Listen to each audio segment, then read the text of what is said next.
હોર્મુઝ સ્ટ્રેટને લઈને અમેરિકાનો મોટો દાવો। હોર્મુઝ કાંઠે આવેલા મિસાઇલ બેઝ પર બોમ્બ મારો, જહાજો અટકાવવા મિસાઇલ છોડતા ઠેકાણા પર બોમ્બ મારો। તો હોર્મુઝ સ્ટ્રેટમાં અવરોધથી ભારત સહિતના દેશોમાં ઘણા દિવસથી ચિંતા છે। હોર્મુઝ સ્ટ્રેટ પર કબજા માટે યુએસના પ્રયાસ। તો 2,000 કિલો જેટલા વજનના ઘણા બોમ્બ ફેંક્યા એવો દાવો પણ કરવામાં આવ્યો છે। तो सतत 18मा दिवसे पण ईरान અને ઇઝરાયલ વચ્ચે યુદ્ધ ચાલુ છે। ઈરાન દ્વારા ફરીથી ઇઝરાયલ પર મિસાઇલ હુમલા કરવામાં આવ્યા છે। છેલ્લા 12 કલાકમાં કુલ 6 વખત હુમલા થયા, જેમાંથી 4 હુમલા રાત્રિના સમયમાં થયા હતા। રમતગાન વિસ્તારમાં 2 લોકોના મોત થયા છે અને 5 લોકો ઘાયલ થયા છે। ઈરાન તરફથી ક્લસ્ટર બોમ્બનો પણ ઉપયોગ કરવામાં આવી રહ્યો હોવાનું જણાવાયું છે। आज 18 मार्च है, फिर से सायरन्स बज रही हैं। रात के दौरान 3 बार सायरन बजी जब अली लारिजानी के मारे जाने की खबर आई। उसके बाद बार बार अब ईरान की तरफ से इसराइल पर अटैक्स किए जा रहे हैं और इस वक्त भी सायरन बज रही है। अब देखना होगा कि किस तरफ से अटैक किया जाएगा ईरान की तरफ से इसराइल पर। रात के दौरान जो है 3 बार अटैक किया गया। बताया जा रहा है कि क्लस्टर बॉम्ब्स का इस्तेमाल किया जा रहा है। अभी मैं दिखाने की कोशिश करूंगा आपको। ये आप देखिए कि किस तरीके से क्लस्टर बॉम्ब का इस्तेमाल हो रहा है। ये देखिए, ऐसा लगता है कि मेरे सर के ऊपर से ही जा रहे हैं। ये देख सकते हैं आपकी एक बॉम्ब जो है वो जब गिरता है तो उसके बाद वो काफी सारा स्कैटर होता है, काफी छोटे छोटे बॉम्ब्स में वो तब्दील हो जाता है। मिसाइल वहां से आता है तो अचानक से काफी सारे छोटे छोटे बॉम्ब उससे निकलते हैं, जो यहाँ लाइट के जरिए हम देख पा रहे हैं, क्योंकि आसमान में वो साफ तौर से दिखाई दे रहा है। और न्यूज़ 18 इंडिया के कैमरा में कई बार ये क्लस्टर बॉम्ब जो है वो कैद हो चुका है और उसके बाद धमाके भी बहुत सारे होते हैं। उसका मतलब है कि एक मिसाइल से जो छोटे छोटे बॉम्ब निकलते हैं वो बाद में जो फटते हैं, ये उसी की आवाज है। इंदौરમાં બની ચોંકાવનારી ઘટના। ઘરમાં આગ લાગતા 7 લોકો જીવતા ભૂંજાયા। ઇલેક્ટ્રિક વાહનથી આગ લાગ્યાનું અનુમાન છે। આગ લાગતા 3 લોકોનો આબાદ બચાવ થયો છે। ઇન્દોરમાં બંગાળી સ્ક્વેર નજીક લાગેલી ભીષણ આગમાં મૃત્યુઆંક વધીને 7 થયો છે, જેના કારણે સમગ્ર શહેરમાં ચકચાર મચી ગઈ છે। પ્રારંભિક તપાસમાં જાણવા મળ્યું છે કે ઇલેક્ટ્રિક કાર ચાર્જ કરતી વખતે શોર્ટ સર્કિટ થવાથી આગ લાગી હતી, જેના કારણે આખા ઘર લપેટમાં આવી ગયું। ઘરમાં સંગ્રહિત ગેસ સિલિન્ડરોમાં વિસ્ફોટથી આગે વિકરાળ રૂપ ધારણ કર્યું। વહીવટી તંત્ર અને ફાયર બ્રિગેડની ટીમોએ ઘણી મહેનત પછી આગ પર કાબુ મેળવ્યો હતો।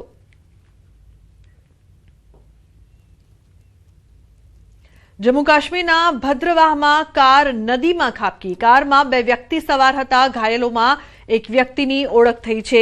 ઘાયલ વ્યક્તિ શિક્ષક હોવાનું સામે આવ્યું છે। કારમાં સવાર અન્ય એક વ્યક્તિ ગુમ થયેલા વ્યક્તિની શોધખોળ તેજ કરવામાં આવી છે। બચાવ ટીમોએ ઘટના સ્થળે કામગીરી કરી છે। અમદાવાદ સાયબર ક્રાઇમ શાખાએ મોટી કાર્યવાહી કરતા ચાંદખેડા વિસ્તારમાં ચાલતું ગેરકાયદેસર કોલ સેન્ટર ઝડપાયું છે। આરોપીઓ કેનેડાના નાગરિકોને રેવન્યુ અધિકારી બનીને ફોન કરીને છેતરપિંડી કરતા હતા। આ કેસમાં પોલીસે 4 આરોપીઓની ધરપકડ કરી છે, જ્યારે મુખ્ય આરોપી સહિત 2 લોકો હાલ ફરાર છે। પોલીસ દ્વારા વધુ તપાસ હાથ ધરવામાં આવી રહી છે। તો સોપાન હાઇટ્સ છે, સોપાન હાઇટ્સની બિલ્ડિંગમાંથી વિદેશી નાગરિકોને ઠગતું એક કોલ સેન્ટર ચલાવવામાં આવેલી હતી એવી હકીકત મળી। રેડ કરતા ત્યાં 4 ઇસમો મળી આવેલા હતા અને એમની પાસેથી 6 લેપટોપ અને 5 મોબાઈલ ફોન મળી આવેલા હતા। જે આ બધા ડિવાઇસની જ્યારે ટેકનિકલ તપાસ કરવામાં આવે ત્યારે એવું જાણવા મળ્યું હતું કે આ જે ઇસમો છે અને અન્ય 2 ફરાર આરોપીઓ છે એમની સાથે મળીને કેનેડાના નાગરિકોને ઠગવાનું આખું કોલ સેન્ટર ચલાવે છે।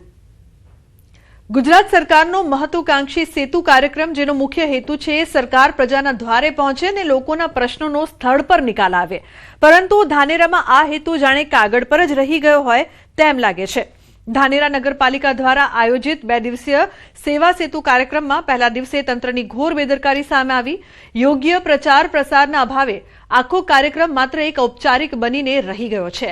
લોકોએ સરકારી કચેરીઓના ધક્કા ન ખાવા પડે, સમયની બચત થાય તે માટે આ કેમ્પ યોજાય છે, પરંતુ ધાનેરામાં તંત્રએ લોકો સુધી માહિતી પહોંચાડવાની તસદી ન લેતા નગરજનો આ તકનો લાભ લેવાથી વંચિત રહી ગયા।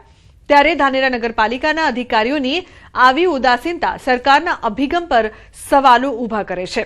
આયોજન બાદ પણ જો ટેબલો ખાલી રહેતા હોય તો આ કાર્યક્રમ પાછળ થયેલો ખર્ચ અને મહેનત પાણીમાં ગયો હોય તેમ સ્પષ્ટ દેખાય છે।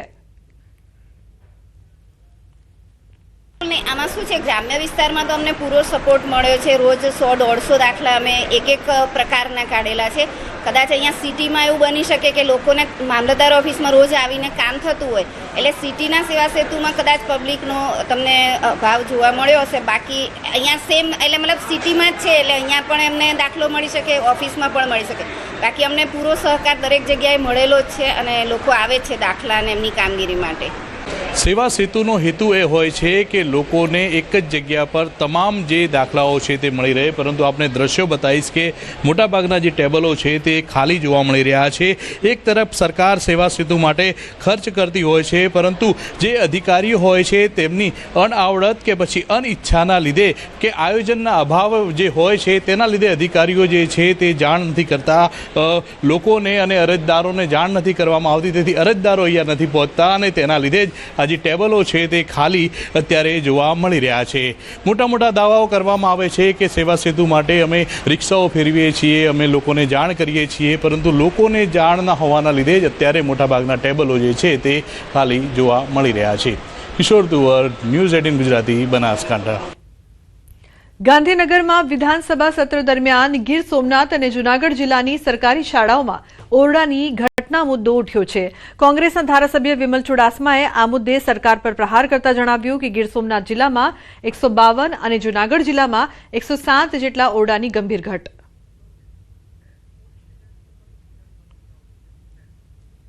તો વિધાનસભા ઉડાવવા મુદ્દે પોલીસ દ્વારા પ્રેસ કોન્ફરન્સ કરવામાં આવી રહી છે।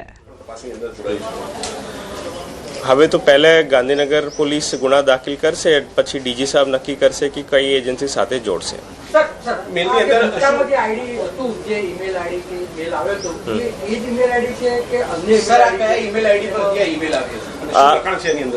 આ જીમેલ આઈડીથી એક જીમેલ આઈડીથી આ ઈમેલ આવ્યા છે અને આમાં મેઇન ગાંધીનગર વિધાનસભા ઉપર બોમ્બ બ્લાસ્ટની ધમકી મળેલું છે। કઈ ભાષામાં લખાણ છે, કેટલી લાઇન્સ છે, અંદર કેટલા પેરેગ્રાફ છે અને શબ્દો કયા? આ અંગ્રેજી ભાષામાં છે। પૂરા ઈમેલ અને અંગ્રેજી ભાષામાં લખેલું છે કે આજે 2 વાગ્યાની આસપાસ વિધાનસભાની અંદર બ્લાસ્ટ કરવામાં આવશે કરીને ઈમેલ હતું, બટ હોક્સ ઈમેલ છે। બધી વિધાનસભા પરિસર પોલીસ ચેક કરી લીધું, એવું કોઈ મટીરિયલ શંકાસ્પદ મળેલું નથી। પહેલા જે આપણને ગાંધીનગરમાં સ્કૂલોમાં અને અન્ય કચેરીઓમાં જે મેલ મળ્યા છે એની સાથે કોઈ સામ્યતા જોવા મળી રહી છે? અને સાહેબ બીજું કે આજે બી બીજા અમદાવાદમાં અન્ય બી મેલને ધમકી મળી, તો ગાંધીનગરના બીજાને કોઈને મળી છે ધમકી? નહીં, ગાંધીનગરમાં એક જ જગ્યા મેલ મળી છે અને એને કોઈ પહેલાંવાળા ઓફેન્સ સાથે કોઈ લિંક છે, તપાસ હવે કરવામાં આવશે। તપાસમાં કંઈ હાથ આવશે તો મેં આપને જાણ કરશું।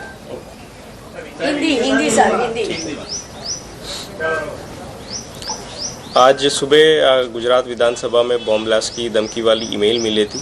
वो ईमेल मिलने के बाद वहाँ पे BDDS टीम्स ने चेक करके ऐसा कोई शंकास्पद चीज़ नहीं मिला है, तो विधानसभा की कामकाज आज 10 बजे से शुरू हो गया है। जो ईमेल आया है उनके खिलाफ गुना दाखिल किया जाएगा, करके आगे की कार्रवाई किया जाएगी। अच्छा सर, कौन सा मेल था और मेल में क्या लिखा था? पहले जो मेल आया था वो सेम मेल है कि कुछ अलग से? आप ये पहले वाले ईमेल से कितना कनेक्शन है वो अभी तपास में पता चलेगा। एक जीमेल आईडी से ईमेल आया है और इंग्लिश में लिखा हुआ है। ठीक है, तो कैमरास ऑफ हो गया सभी का।